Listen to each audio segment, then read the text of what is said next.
you also talk about this idea of versions of you. Can you tell us a little bit about that? I don't want to steal, my husband's in the room, otherwise I steal it, but he's here, so I got to tell you that he talks about this unfolding that Okay. happens in our lives and our identity. And I think it's a very similar analogy to this versions of you. And I think we have to recognize that just like there's that version of yourself in the past that did something that makes you cringe, like you're no longer that person. Like the reason why you feel the way that you feel about what you went through in your past is because based off of what you know now, you would have made a different choice.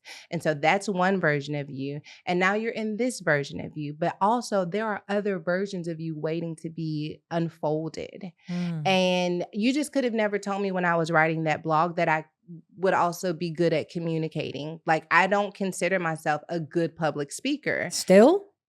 I think I have a gift now, but it's not Thank you like for owning it. I do. I think I have a gift, but it's not like I don't feel it's natural or organic to me to just gravitate to speaking. But it's obviously in me. So there are versions of you waiting to be revealed to you, introduced to you, and released into the world. And you just have to dare to not get caught up in an old version or this present version and recognize that the unfolding of that is not like this deep, hard work. It is owning fully where you are now, letting those things that are inside of you live outside of you so that more expression can come to you. And I just look at my life and I feel like I've lived 1,000 lives in, my 35 years because I've just had all of these different versions. And there's 1,000 more coming. I can't wait to meet her.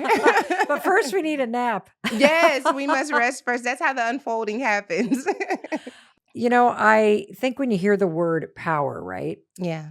you tend to think of something that's unbreakable or in charge. What does power mean to you? Power is authenticity, resiliency, humility combined.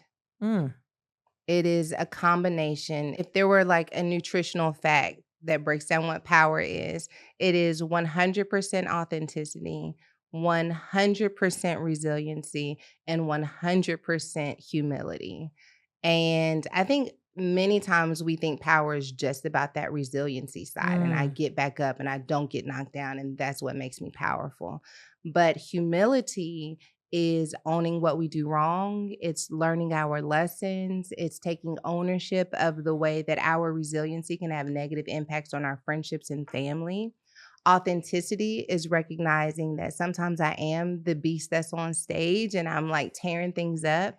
And then there are other moments where I literally do need to go home. I need to be nurtured. I need to be cared for. We're a blended family with 6 kids. I do a lot of nurturing, and that is authentic to me. And then there are other moments where authenticity is I need someone to take care of me, and I Yeah. have to use my words to be the strong friend. This cocktail of authenticity, humility, and resiliency is a flow of power. Power is not a destination. It is a flow in which all three of those things have come together for the confluence of who you are. And that confluence will take you anywhere. It works anywhere you place it. I just got this image because, when you see the word power or you think about it, you tend to think about authority, Yeah. right? Mm-hmm. But the way you described it, I actually started to think about it as energy, Yeah. Mm-hmm. that it is all these things flowing through you. Yes. So it's what's fueling Yeah. the way that you show up. Yeah. So the book is called Power Moves. Uh-huh. And many times people hear, first of all, it's Power Moves, Ignite Your Confidence and Become a Force. There's not a more intimidating title anywhere, Let's go. right? And now let's take a nap. Right. And then go to bed. And I think my greatest lesson in sharing the message of the book is like power is not a doing, it is a being. And power moves is not like, how do I make a power moves? It is a realization that power is fluid, that power moves. Mm. And from that place of flowing in power, from that place of being powerful and allowing power to flow through you, sure, you do some things, but what's most important is the powerful being that you are. I freaking love that. I love thinking about how you can, no matter where you are in your life, begin to allow this power to Yeah. move through you. Yeah. since you have confidence as a subtitle in the book, Yeah. what does confidence mean to you? And how does somebody who does not feel confident tap into it? Esther Perel has the definition of confidence that I love the most. And I'm going to paraphrase it because I can never do her words justice. But basically, it's like having knowledge of both your gifts and strengths and also your flaws and not being moved in either direction. Confidence is the intentional owning of your existence and identity and the acceptance of it, the contentment of all of who you are and not allowing it to be easily moved or swayed by success nor failure.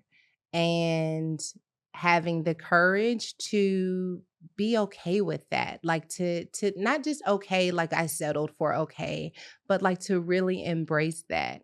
And I think a lot of times confidence comes down to, okay, well, I need a haircut or I need, what does the makeup look like? I need like I was preaching one time, my wig started slipping. I took my wig off. Which is worthy of doing a whole nother podcast about. But people were like, oh my gosh, how did you do that? I'm like, I mean, the hair is nice, but it's not who I am. Like, it doesn't define me. I don't wish that it happened, but I'm not going to be afraid to be up here with a wig cap on because, like, most people know this isn't my hair anyway. It's long one day, it's short the next week. Like, I am so okay with who I am that I can step into any moment, no matter how humiliating it may feel on the surface and say, you know what, this is my truth and I got to step into it. Confidence is not about how I look. Confidence is about who I am on the inside and being able to hold on to that. Amazing. And what I got as you were telling the wig story Yeah. is that power was moving through you. Yeah. So you took the authenticity, the resilience, and the humility, Yeah. and you just let that flow through you. For sure. First of all, I had So what happened? Oh, child. Okay, listen. I gotta know now. Child, listen. Okay, I'll tell you my most embarrassing story Really? about a stage, and then you tell me yours. Well, I've Okay. got two kind of. So first of all, we're gonna have a lesson in wigs, right? Okay. Okay. So not my hair, right? So Yep. it's not attached to anything, right? And so when it's on like this, it's fine, right? But when you start to doing ponytails, there's a certain level of anchoring that you want to have. You want to Yes. sew it into some braids, you want to glue it down real good. And she had sewed it on, but she didn't sew deep enough into the braids. It was just sewed onto the wig cap. So the weight of the ponytail pulled the wig cap. Oh. And girl.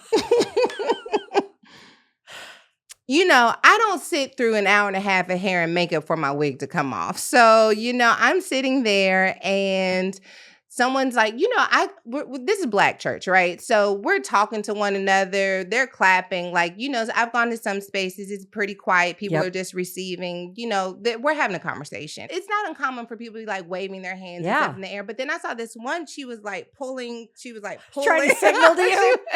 I was like, I've never seen that one before, but get it, girl. And then I went to the other side and someone else was like, I was like, is my wig?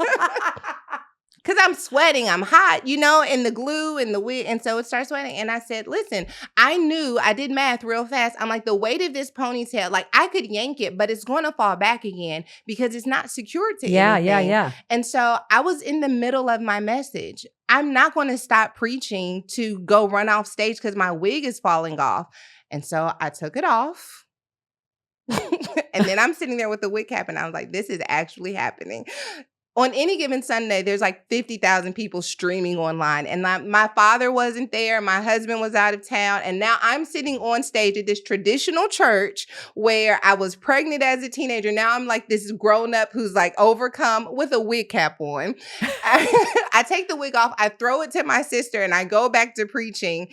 And I really was just prepared to be like the laughing stock of the internet. People got some jokes, but for the most part, women were like, I felt so much liberation when you did that.